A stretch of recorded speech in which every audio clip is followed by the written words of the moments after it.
Good afternoon and welcome. I'm Patricia Capella, Conference Manager with Clarion Events.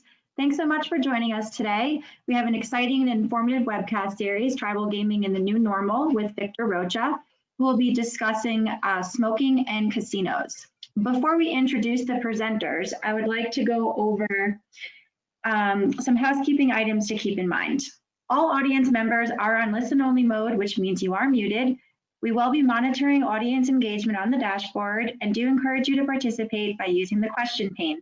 There will be time for questions at the end of the presentation.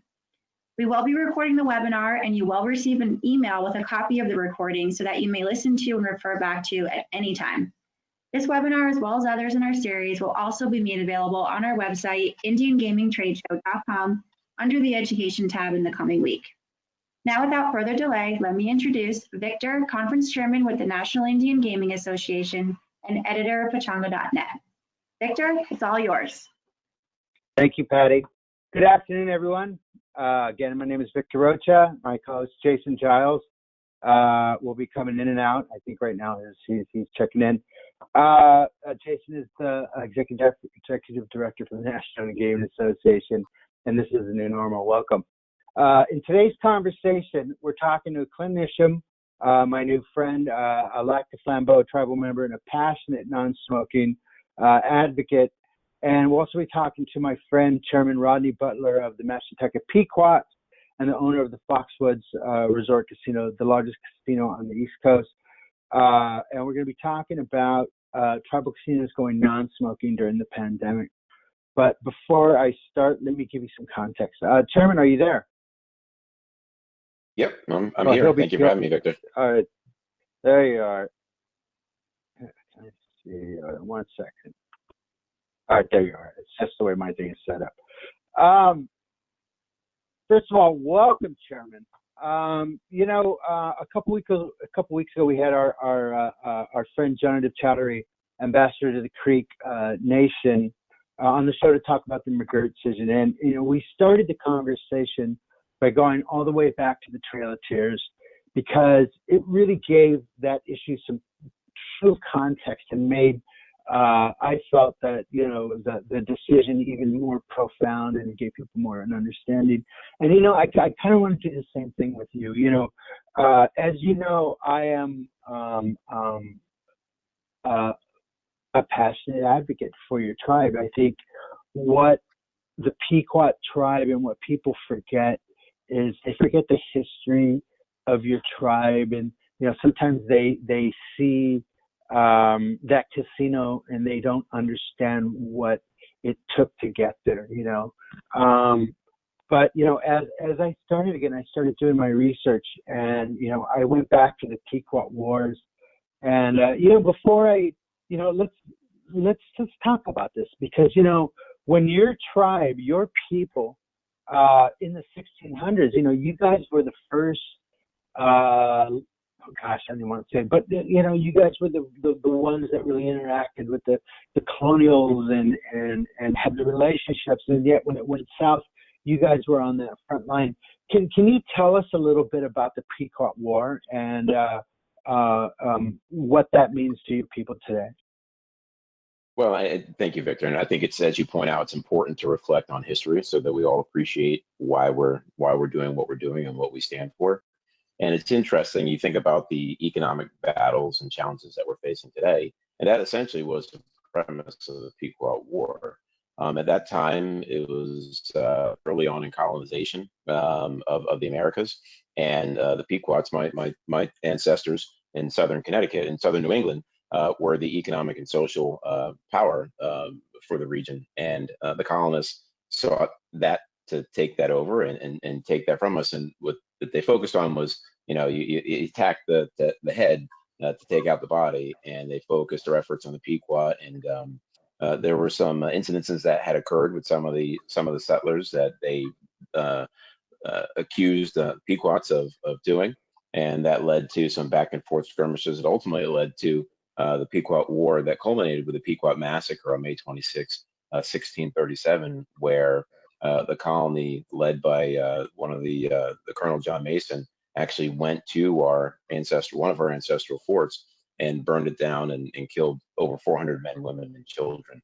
And so what I use that as a reflection to speak about where we come from, but also our perseverance. We talk about a lot of Pequot perseverance. And it's really why we've been able to see the success that we've seen today.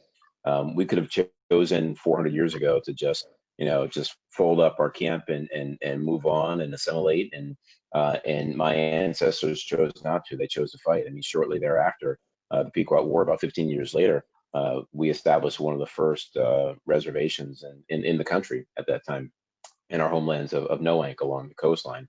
About a decade after that, we were already removed from those lands. So think about the Trail of Tears and the connection there. We were removed from our lands initially in the end of the Pequot War, and then again in 1666 when we moved to our current reservation at Mashantucket, and that's where we've been ever since 1666, and fighting for the past centuries. So again, it's that struggle and perseverance that gives us the strength and courage to deal with the challenges that we've had over the past few months here. Well, a couple of years ago, I went to Bermuda, and on the far side of the island, they still have powwows over there, and you have some of your ancestors.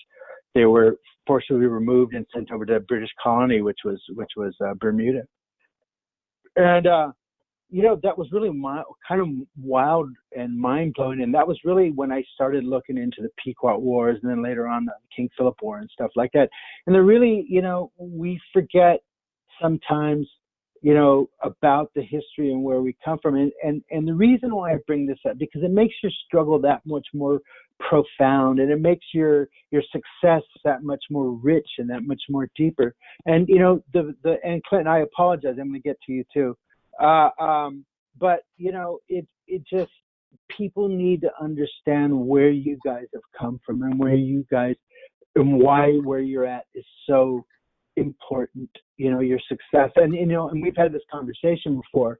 I remember in 1997, looking at these pictures of your casino, it was like Wizard of Oz. There was this emerald city just coming out of the trees. And, we didn't know we could do that until you guys did it. We didn't have resorts before you built the first resort. We had bingo halls, we had nice casinos and stuff like that. But until you guys built that casino, we didn't know what we could accomplish. And so, I've told you this before, and I still really deeply believe this. And so that was, that your casino has a lot of meaning in your country, and it means a lot to those of us who remember. And so going to the casino, talking about the casino, talking about the Pequot Wars, it really gives it all context. I mean, we can go into even deeper, but, I have Clinton here, and poor Clinton is our guest also, and we want to get to him. But, so now where,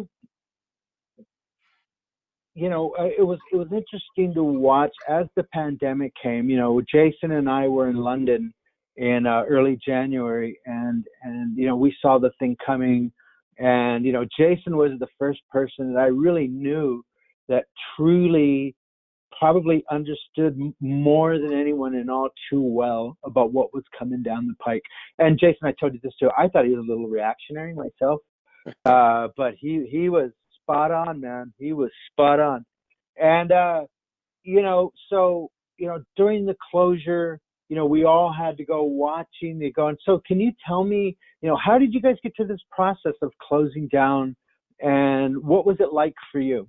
What was it like? Yeah. Well, it's interesting, Victor. I wish I had the foresight of the vision of Jason to know, and I think the rest of the world would appreciate it as well. So, Jason, I don't know why you were holding back on all of this, but I thought he was paranoid, man. I was paranoid. I was like, put the coffee down, man. Take up smoking. Yeah. I mean, I think we all saw it, right? And we've seen viruses from across the ocean over the decades, and it hasn't quite impacted us here. So I think as a country, despite we won't get into the lack of leadership, but I think as a country we underestimated what the impact was going to be, and we were certainly preparing for some level of impact at Pequot. And so early on, even before we did full closure, We closed down our bingo facility. We closed down our busing. As you know, on the East Coast, it was hit hard initially, similar to Washington State. So it was Washington State and then Boston and New York. And we closed down our bus lines going in and out of the city about 2 weeks out prior to us even closing.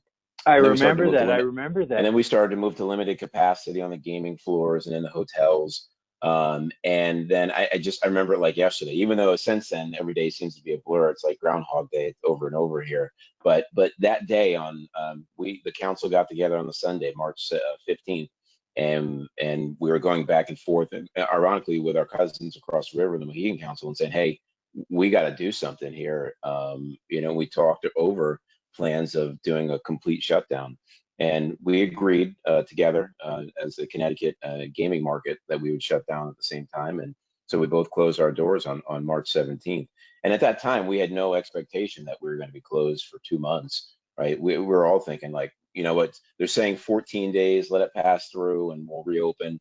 And so everyone was optimistic, right? We shut down the doors. And but everyone was on furlough. We were covering our employees, from a compensation perspective, from a health benefits perspective. And then we started to realize, like, wait, this is actually going to go on a lot longer than most of us anticipate. And so we had to make some very difficult decisions early on. I just did an article for Indian Gaming Magazine over the weekend, and you'll see that point. We made very, very difficult decisions, and we made them quickly. And the point that I made then and now is that it's about the survival of our nation. And so it was unprecedented times, and it took unprecedented action. And I got to compliment my tribal council. They were phenomenal, in the line of fire, and they were making decisions in the moment that saved thousands of lives. And we'll never know how many, but the fact that we shut down as a hub for this region, and a lot of people flowing from all New England coming to our property, we shut that down overnight, and it certainly deserves a recognition and appreciation for what they've done. I remember you guys making that decision about the buses, and we as an industry have learned how to do outreach and how to we know where our customers are and stuff, and to make these decisions, we've become such an integral part of people's lives. It's more than just gaming. It's a place that people can go and feel safe and eat and socialize. And it's really much more about, tribal gaming is much more than about gambling. And, so, when you decided to open, and, it's been really tough, watching New York right now, it's been, I'm sure, as you know, it's just really kind of been fascinating watching Como, watching them respond to it, and listen to the industry over in New York. I mean, these guys are screaming bloody murder, but the governor's like going, listen, I'm not going to open the casinos. And people are saying, oh my God, how come you can't open the casinos? But, it kind of really drives home a point that the state of New York can afford to keep the casinos closed because they have a tax-based revenue to rely on, whereas the tribes, all they have are these tribal casinos. And that's why they're so important, and that's why it's so important to get them open again, but to get them open safely and to get them open so that, your customers are safe and your employees are safe. And this leads me right into Clinton, which is,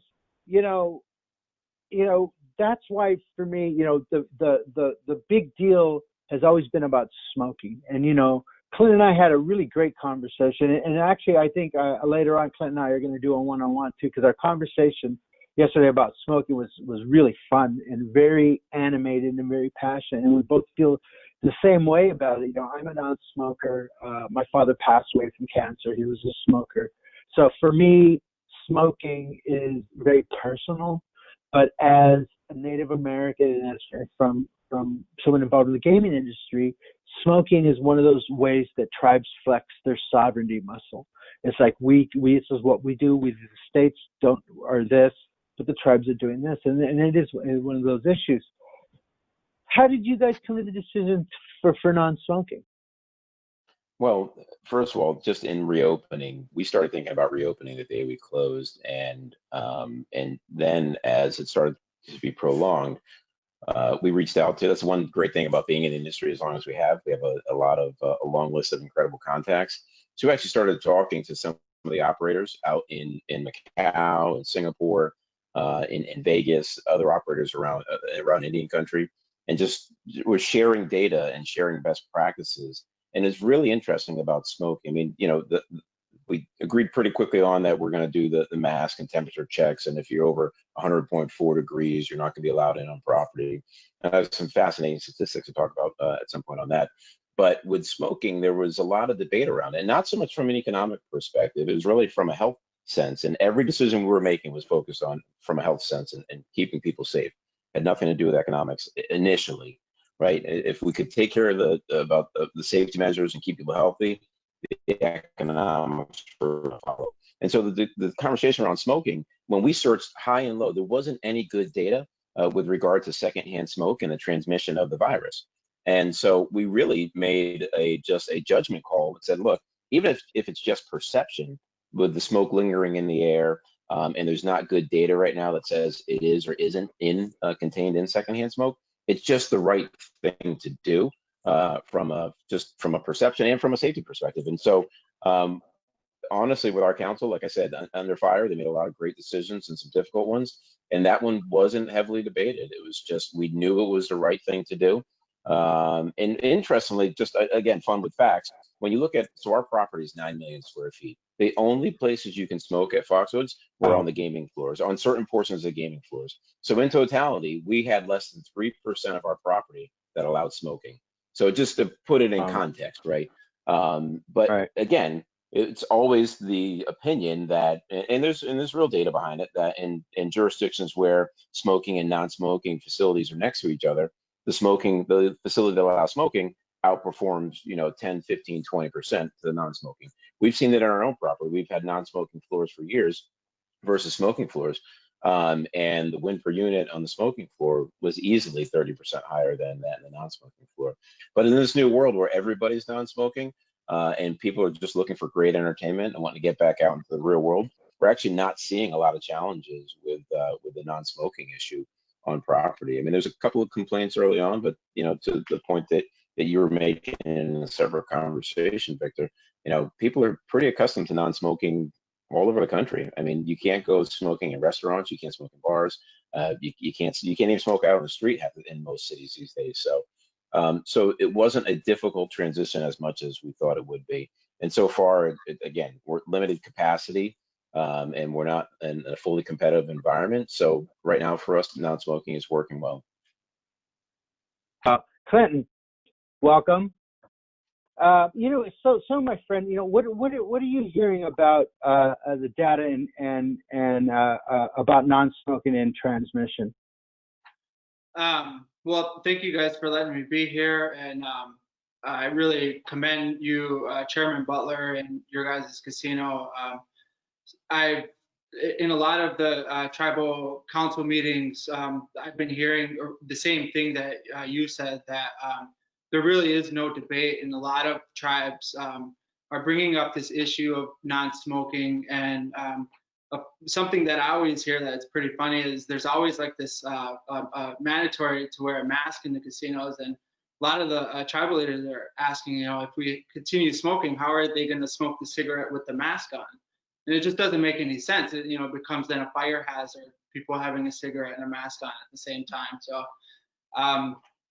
I guess pre-COVID, I've been doing a lot of advocacy around smoke-free casinos and just keeping an eye out on the numbers of at least people that are smoking. And over the years, the smoking rate among the target populations of casinos, at least, which would be millennials and boomers, have really dropped to an all-time low. And so my advocacy or message has always been, at least from a financial standpoint, and saying that, this is what your customers want, this is what your customers are looking for. And it's never been from a stance of, you should do this or you're wrong for smoking. And I never come to tribal council meetings, or I never try to tell a tribal leader that they're wrong in something that they're doing, and especially for something that's been working for so long at a casino. So during COVID, the feeling, just the aura overall, was that nothing is going to be the same. We're walking into a completely new world we are going to walk into a completely new world, and everything is going to be different. And when you look at the numbers of people that already enjoyed non-smoking casinos, we started to push our message in a different way, and saying that when these casinos reopen, people are really going to be looking for the healthiest environment. And so I just really think it's been really great seeing all these casinos making these decisions. And I think your patrons and guests are really seeing that they're enjoying it. So Clinton, the chairman mentioned something really interesting. When they made this decision, there was no real data on smoking and transmission, and I think, he coughed. Do I jump? Sorry. Just habit, man. Just habit. You should see me at the store, at the market. And don't you feel better when you wear the mask and you go out in public and you have to cough and you're like, I know. It's like, I know, I've done it too, and I feel horrible. Actually, I went to my cousin's house and that happened. I had to tickle in the throat and stuff. I was like, I swear I haven't been anywhere for 3 months. But Clinton, has there been any data? A month ago we had Dr. Jessica Atwell from Johns Hopkins University. She's an epidemiologist, and we were talking about transmission and stuff like that. So, what are you guys? What are you hearing from your angle from the non-smokers' right organization and stuff like that? So everything on COVID is fairly new, and I think a lot of organizations and entities are trying to figure out as much as possible. There isn't right now an exact correlation between smoking and an increased chance of getting COVID, but the studies that are out right now just show that people who do smoke have a higher chance of getting or more susceptible to COVID. So having more problems with COVID. So they'll have more issues with breathing, more issues with their respiratory systems. So I think that is the biggest data that is out there right now, is that between smokers and non-smokers, if you have COVID and you are a smoker, you are a lot more likely to have issues with COVID than the non-smoker. Right. Hey, and Clinton, have you had any casinos reach out to you to talk about non-smoking since you've been putting yourself out there and stuff like that? Yeah.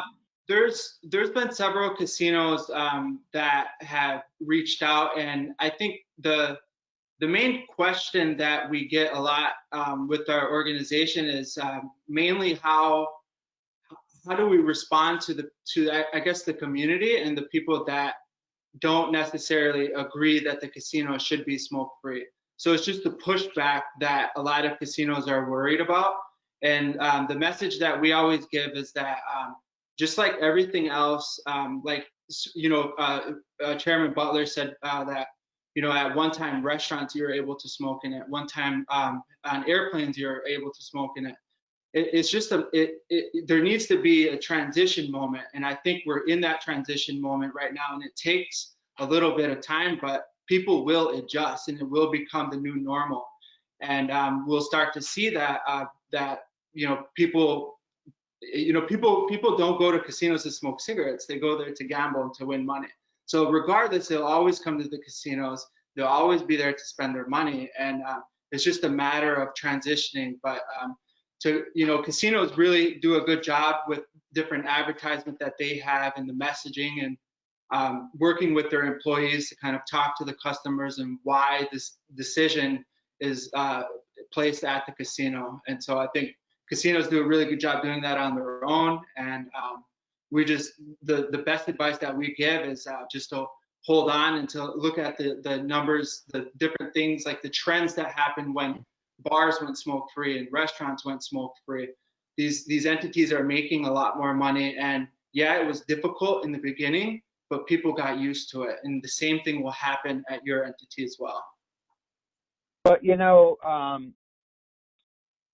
and that's why we're having this conversation, because as someone who's a tribal member from a tribe that has a very successful casino, to go to my casino now and see that it's smoke free, and to see the reaction from the tribal members, from the customers, from our council, from our development corporation, everyone is like, wow, it's nice, you know what I mean? Now, but like the chairman said, it's really, smoking has been, it's that trifecta, drinking, smoking, gambling, freedom, good times, Saturday night. And yet, for once, we are making these decisions that go against our business norms. And, it would be nice that when this is over, that we say, maybe that wasn't too bad. And it kind of this goes back to you, Chairman, without giving us too much,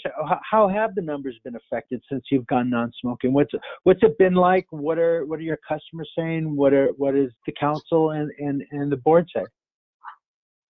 Yeah, well, a couple things that Clinton said, which make absolute sense, right? I mean, this is a moment where things could change. I mean, this crisis has changed a lot of things throughout this country, and it might be the moment that we see non-smoking casinos moving forward.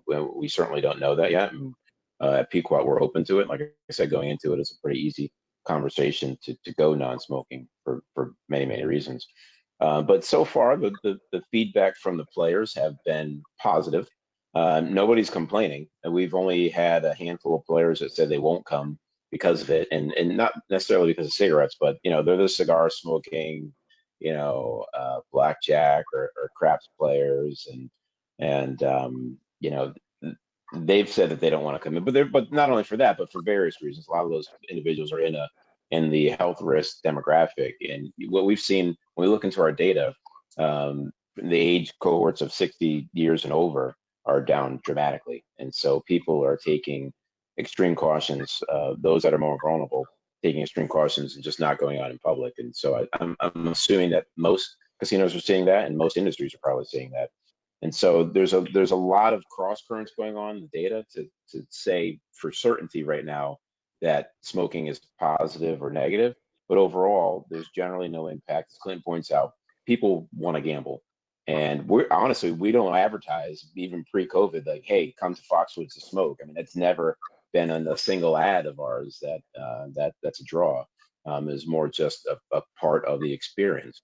And so that being absent in the experience, again, people want to come out, they want to have a good time. They've been locked up for 3.5, 4 months, and they want to be entertained. And this is one of the few venues that can do that. So in a few months, when we start to get back to normal, or hopefully in a few months when we start to get back to normal as a country, and there's more entertainment opportunities, we'll see if gaming still has the same draw that we're seeing now. But for right now, we're going to stay non-smoking for the foreseeable future. Yeah, yeah, go ahead. Go ahead, Jason. Well, for Clinton, given the smoking dynamic, how does the vaping part of it fit into your messaging now? And then we can kick it over to Rodney. Or are you letting people vape inside? How is the vaping issue being handled in conjunction with smoking? Clinton. Well, the vaping issue is similar to the COVID issue in that there hasn't been much data on it, but we're still playing catch up and trying to get the most information as possible. When I talked earlier and said that there are increased risks for smokers who contract COVID, those risks, according to research, and I could send it at another point, but those risks are even more so for people who vape, because when you vape, there's little particles that actually are attaching to every part of your system inside, and couple that with COVID, it isn't there isn't a happy ending for that. So so I guess when we say non-smoking and we're advocating for smoke-free venues, we're talking both about vaping and commercial tobacco use. Yeah, I mean, similar to Clinton's point, we're treating them the same, right? Either way, it's exhalation of some sort of vapors, whether it's smoke or vape, what have you. You're letting out particles into the air around you, and we err on the side of caution. Again, the science isn't clear either way, but to Clinton's point, it is very clear on pre-existing conditions, and those that do smoke and vape are more prone to have adverse reaction to COVID. But for us, either way, it's putting particles into the air that's just not worth the risk. Right. Well, we have a couple questions here for you, Chairman Butler. One of them says, prior to COVID-19 and the closing of the facility, did smoking and non-smoking offer the same types of games as slots? So there's no difference between the non-smoking the floor and the smoking part. Yeah, not at Foxwoods. Right? At Foxwoods, we had a dedicated floor to non-smoking, and on that floor, you had slots, you had blackjack, craps, roulette, poker, electronic table games, and the like. And it's just statistics. It did underperform the smoking floors that we had. But in today's day, we're actually seeing win per units up because of obviously because of the limited capacity. We're still working at operating at 50% of our slot machines. But win per unit's up. The table drop is up per unit. But overall revenue is obviously down, like it's for everyone. It seems like, part of poker and table games seem to be the ones that have been disproportionately affected by it, because a lot of that is face to face and smoking a cigarette and playing poker. And, is this the death of the smoke ring? Is that what we're dealing with here? No more smoke rings across the casino. I always love that. But, Jason, what are we hearing about across Indian country about the tribes going non-smoking? I know anecdotally, and it kind of goes back, kind of tying into what both of them were saying. What I'm hearing is that the tribes, like Chairman saying, they're the ones that have gone non-smoking. The customers are initially saying, we don't want to go here. We want to smoke, and then when your other casinos in your region go non-smoking too, they have no place to go, and they're going to come back anyhow. They're going to go back to the place they're most comfortable anyhow, and where they have that relationship and stuff like that. So it seems to me this is a time where we can have this conversation and say, it's okay to go non-smoking. You can, at this time, your revenue won't be affected that badly.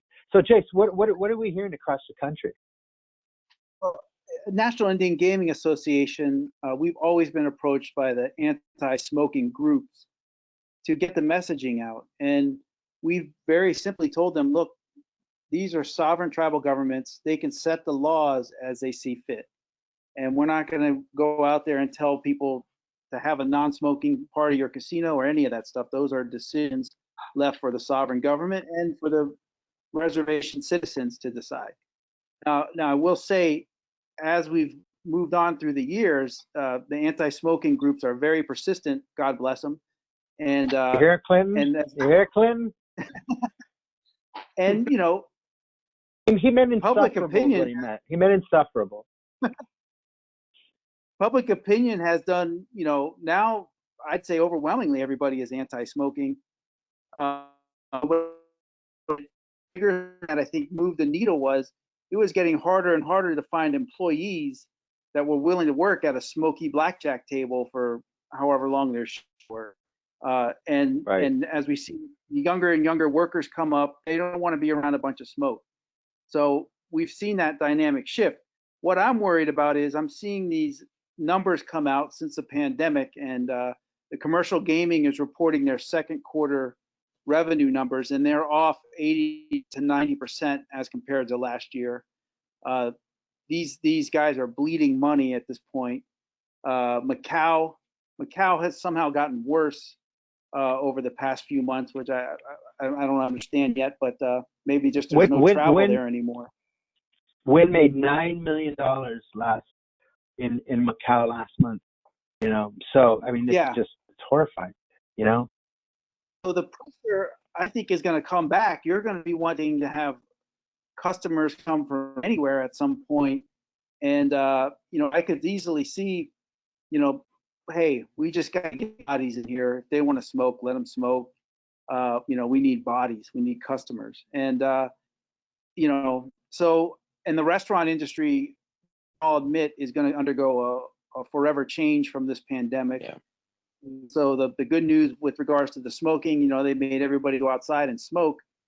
We'll see. I mean, I just feel like there's going to be some kind of pressure to get customers back in, and if that includes a certain amount of smoking customers, you may have to make some of those calls. I just don't know where this leads at this point. But go ahead, Clinton.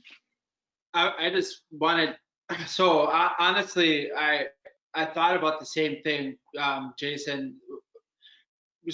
There's research that was done at several places, and a lot of casinos that have been smoke-free pre-COVID can testify to this, that initially there is a drop in revenue, but overall, your higher tier, your higher player club members, your tier members will sit on a slot machine longer and put in more money if the casino is smoke-free. And there's casinos that said that, but I was wondering the same thing, and I'm glad I'm on here because I get to ask these questions with you guys. Is that obviously there would be a drop, but I mean, how much is that due to it being non-smoking? And like, do you guys factor in other components like, people over 65 are more scared to go outside, and so they're not coming into your casino because of health reasons? Or is there limited capacity at a lot of casinos? Where I'm from, Lac de Flambeau, and their casino is smoke-free, but they have limited capacity as well,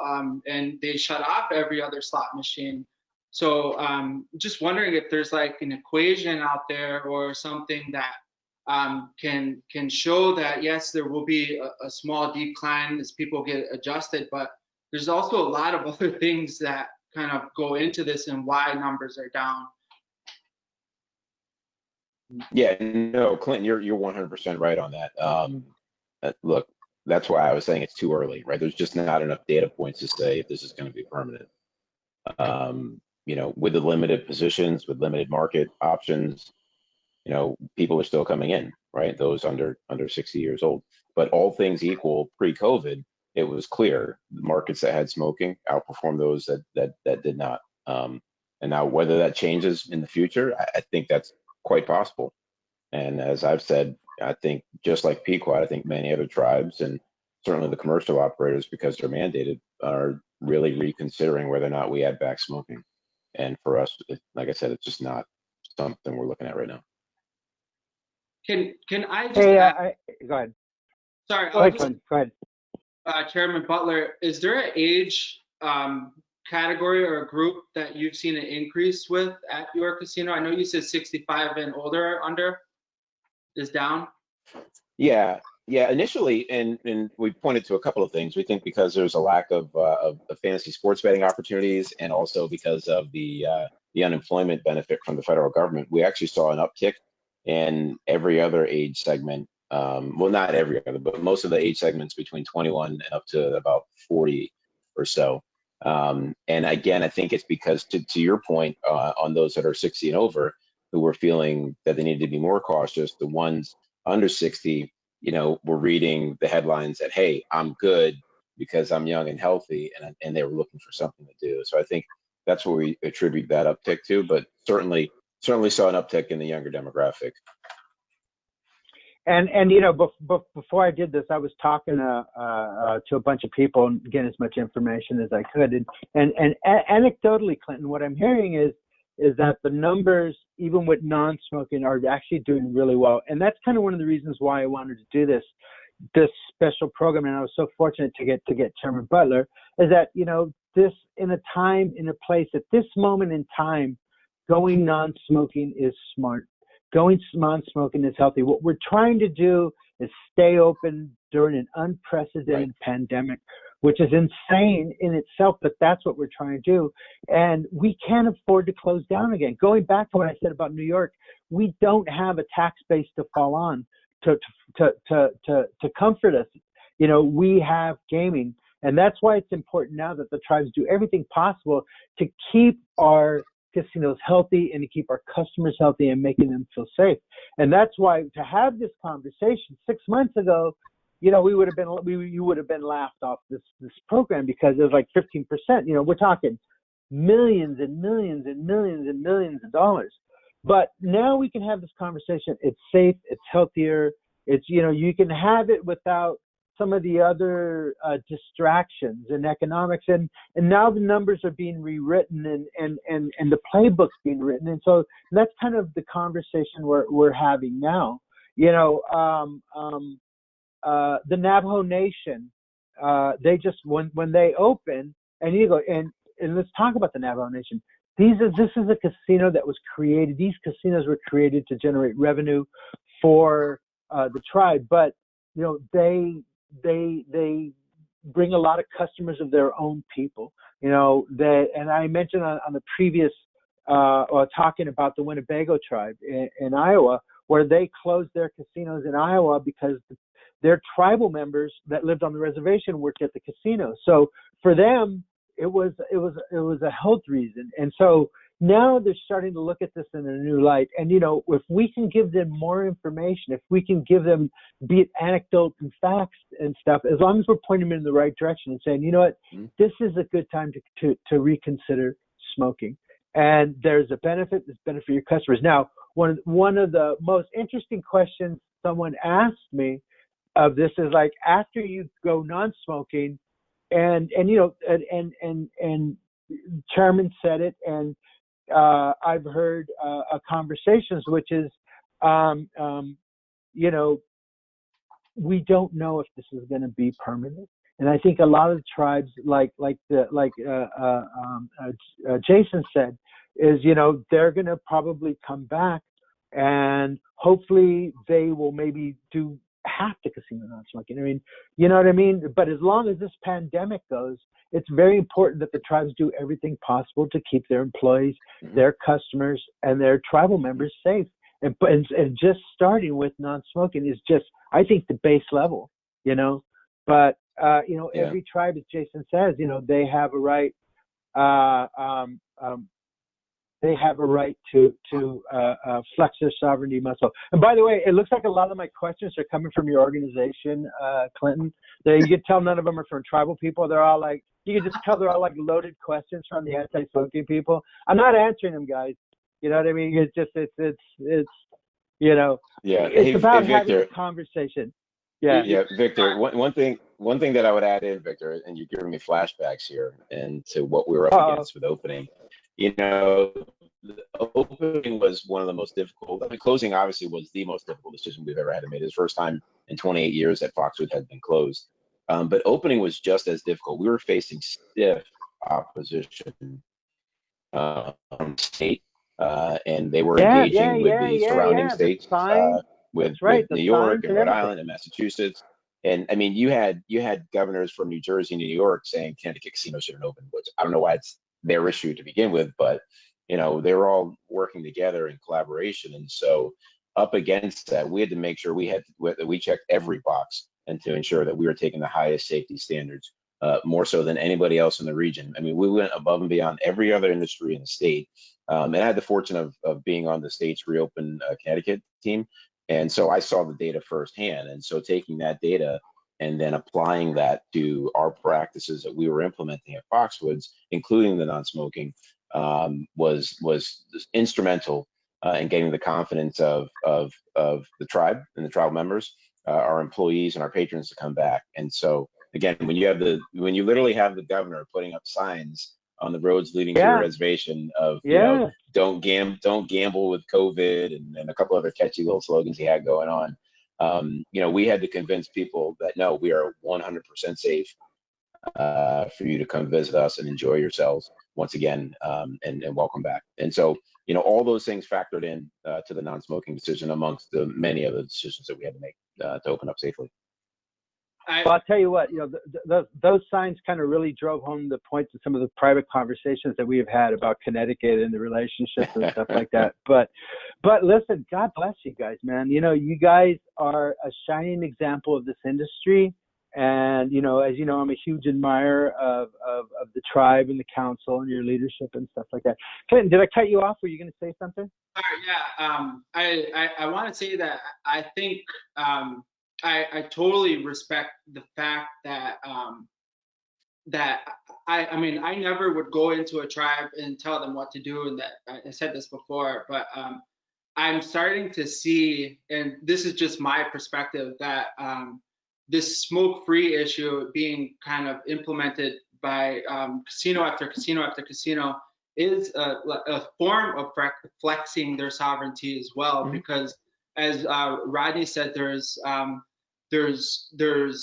well, first of all, there's different states that allow commercial casinos and state casinos to continue smoking. So there's a lot of casinos, non-tribal casinos right now that are opening and that have no safety measures implemented. People could just go in and there's nothing in place. And what I've been seeing is that tribes overall have been using their sovereignty, using their right to formulate and implement policy to create these really strong health policies in their reservation so that COVID is at least stalled or not spread at all in the reservations. And a lot of these policies are a lot stronger than you would see in the different states or the different communities that are surrounding them.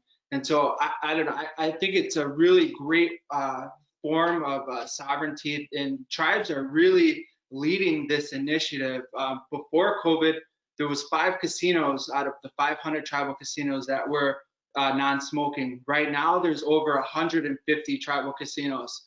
And so, you know, tribal casinos they're leading this initiative, and they're showing the rest of the casinos and the rest of these communities how to create good policies and how to take care of their community.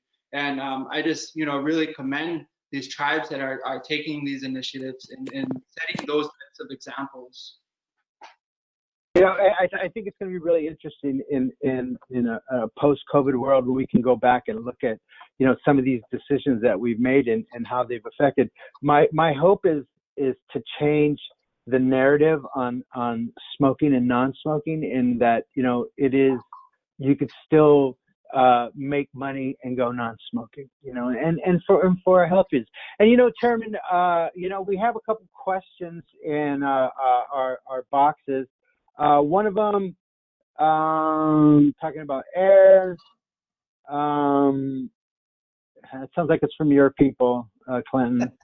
Well, one thing I'll give them, you know, one thing I'll give the folks is, you know, the anti-smoking message. You know, it wasn't just built upon, you know, some moral crusade. It was, you know, that's an industry that lied for decades and hid. Right. And covered up. Yeah, and, no. You know, my mom smoked during pregnancy. Nobody knew better back in the 50s, 60s, and you know, so that messaging is good.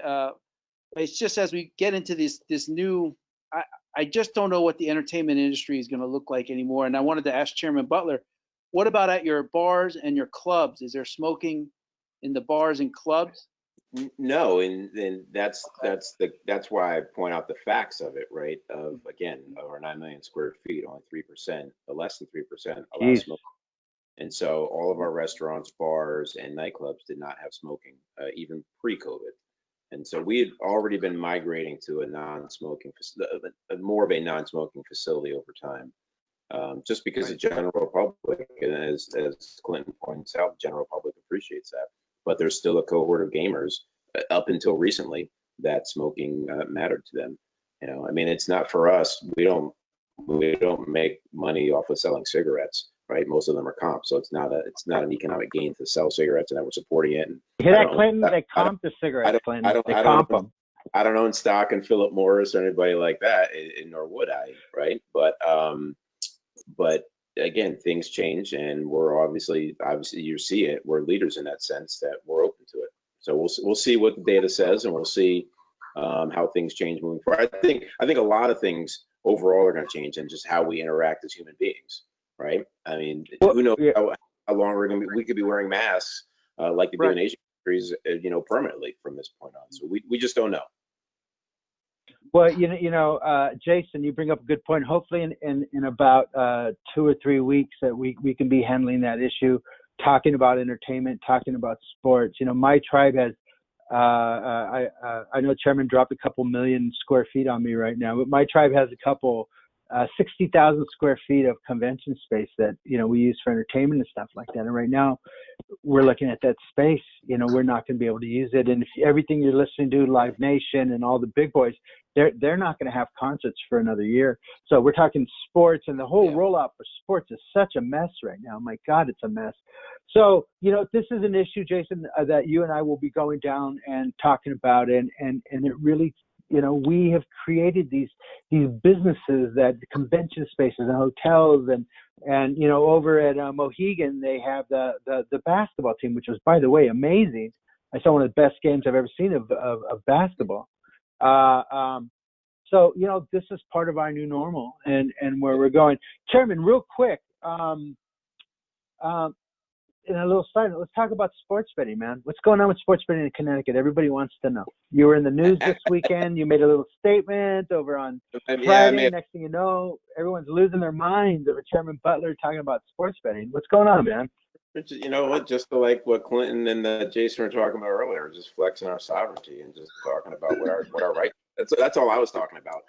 But actually, that's a great correlation to what we're talking about with smoking and things changing in COVID, right? I mean, we are in a new normal, and that's what we're seeing, and even in the gaming market, we have electronic table games that were somewhat popular pre-COVID, but now they're some of our most successful gaming units on our floors is our electronic table games, where you can sit in isolation, still play against a real dealer, but you're not interacting with other people at the table. And so that's the way I look at sports betting, and that's the way I look at internet gaming, that it's just a natural transition of where we have to move the market so that we can adopt and still protect our economies. And so when we look at sports betting, at least in the Connecticut sense, and iGaming, we look at it all together: sports betting, internet gaming, internet lottery, internet keno. And look, we're not trying to just take something here. We're trying to be a good partner with the state in that sense, and say, the way our compacts are structured and have been agreed to for the last 28 years, sports betting in most jurisdictions around the country is a game of the casino, and that's how we're interpreting it as well here in Connecticut. And so we can debate that, right? You can go ahead and try to do it without us, and we'll just exercise our rights within our agreement, which nobody likes to hear when you say that. But at the same time, we think that that's where the market has to move, and it's different for every state. We get that, but in our state, where it's just us and Mohegan, and we're working together, we feel like sports betting and iGaming will work well for us, will work well for the state, and we're willing to talk about internet lottery for the state so that they can benefit as well. And so that's really what we're talking about, and we've been working on it for years, but now with the advent of COVID, it just seems more important than ever that we got to move online. You're seeing in jurisdictions like New Jersey and Pennsylvania and others, and Rhode Island and New Hampshire and Michigan, where they do have iGaming. And despite the closure of the physical properties, a lot of the operators have been able to offset some of their costs by iGaming, and it's growing leaps and bounds in those states. And so we're looking at that data. Again, our cousins across the river, Mohegan, they're in those markets, and so they share the data with us, and we see there's a tremendous opportunity here in the Connecticut gaming market that we're all just wasting time on, and we should just get it done and move on. Well, you guys have kind of been preparing for this moment for at least 10 years that I can think of. I think of everything that you guys have been doing with iGaming, social gaming, and stuff like that, and your business relationships and stuff like that. And I know you and I are due for a conversation about what's happening in California.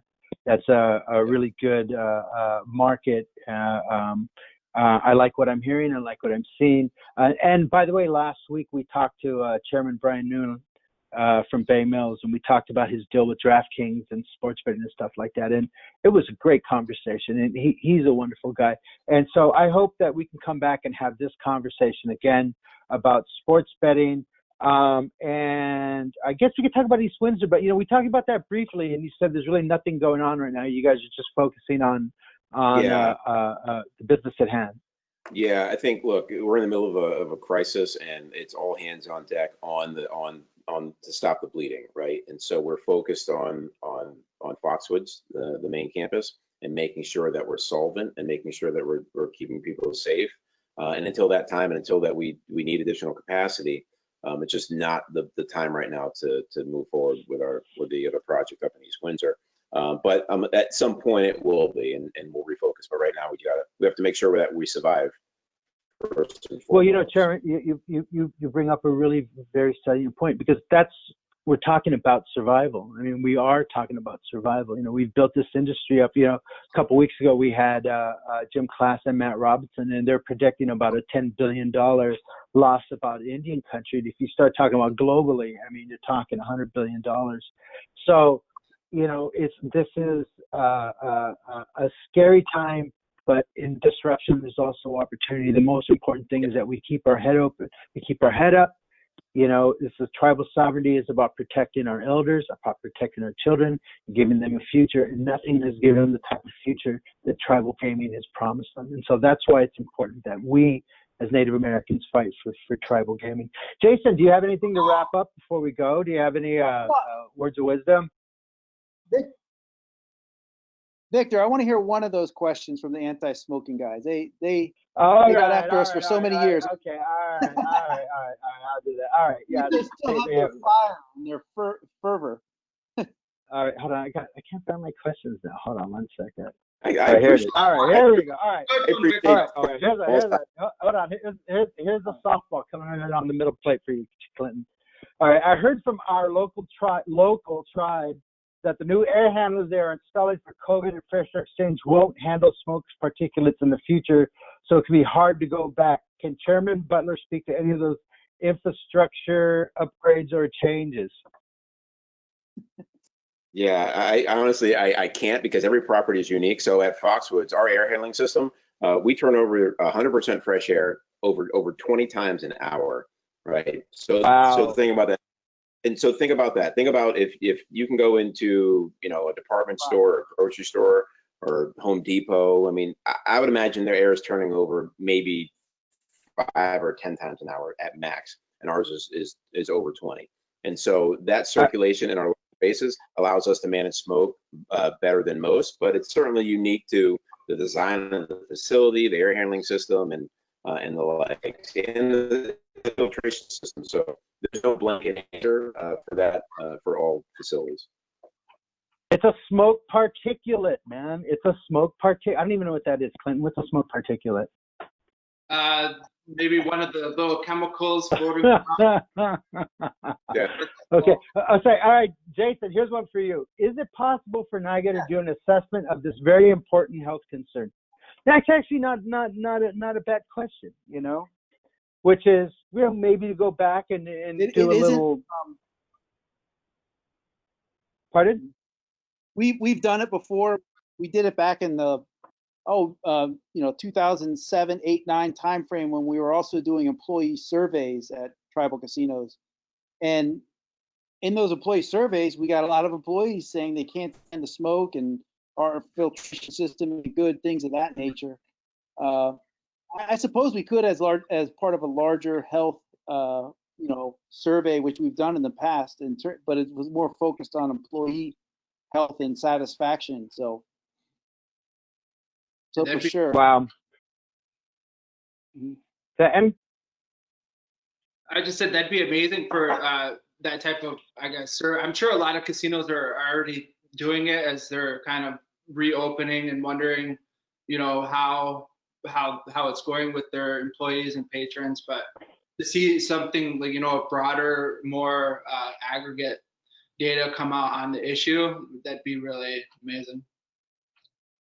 I have a question for you, Clinton. Is there a correlation between non-smoking and insufferability?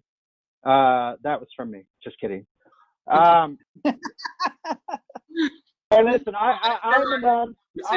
I'm a non-smoker too, so I kid. I'm a non-smoker. So, well, you guys, this has been a really great conversation again. Clinton, thank you so much for being patient. And you know what, brother? The conversation we had the other day, that was really fun. I think let's have another conversation like that, and let's do it for the people. That was really fun to talk about non-smoking, and there's a lot there. Like I said, I don't smoke, And one of the questions was about an assessment of the area before and after, and I can just tell you anecdotally, it's, and I'm sure Chairman can tell you, walking through your casino when it's non-smoking, it's so nice. When you get home, you take your jacket off, and it doesn't smell like cigarette smoke and glitter. Yeah, I mean, look, I'm not a smoker, and I'm a very limited gambler. I mean, literally almost non-existent as far as gaming. Yeah, same here. Right. But it doesn't mean that I'm going to judge other people that like gambling and smoking and drinking and what have you. So, I mean, again, and it goes back to individual choice. It also goes back to what Jason was speaking about earlier about sovereignty and, tribes having the right to choose how they want to handle their affairs on their lands. And we just have to respect that, even if we don't like it at times. You hear that, Clinton? You hear that? Go ahead, Jason. Oh, go ahead, Clinton. You had one final comment there. Thank you. I don't know if we're closing, but I just want to say I go to G2E every year, and I'm like a little guy going there, and I always see NIGA and the natives together.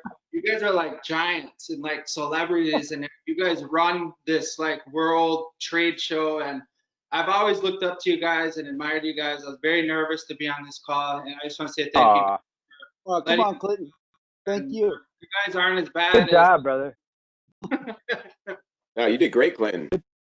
Yeah, it was very native. We all dogpiled on top of you. You know what I mean? It was a very native interview. You know what I mean? It was just we all yanking each other's chains. That's how we do it. That's how we roll. Well, you know what? On that, it's the end. I want to thank everyone. Chairman Rodney Butler, thank you so much, Chairman. It's always good to see you. Yeah. Clinton, my new best friend. Wonderful. We will be talking again. And listen, brother, keep the data, keep us informed, and in 4 or 5 months, let's talk about the data and let's see what these numbers are. Because I think we can finally have this conversation saying, look, you can go non-smoking, you can still make money too, and that's a very important message to get out there. So, Jason, my brother, thank you also. We appreciate it. Next week, we're going to be talking with our dear friends Eddie Oko and Andrew Hofstetter, talking about health and safety, about Indian country and what everyone's doing and stuff like that. So thank you very much. We'll see everyone next week. And Patty and everyone, and Mary Charlotte, thank you very much. Bye-bye. Thank you, guys. Appreciate you, Rick. Thank you.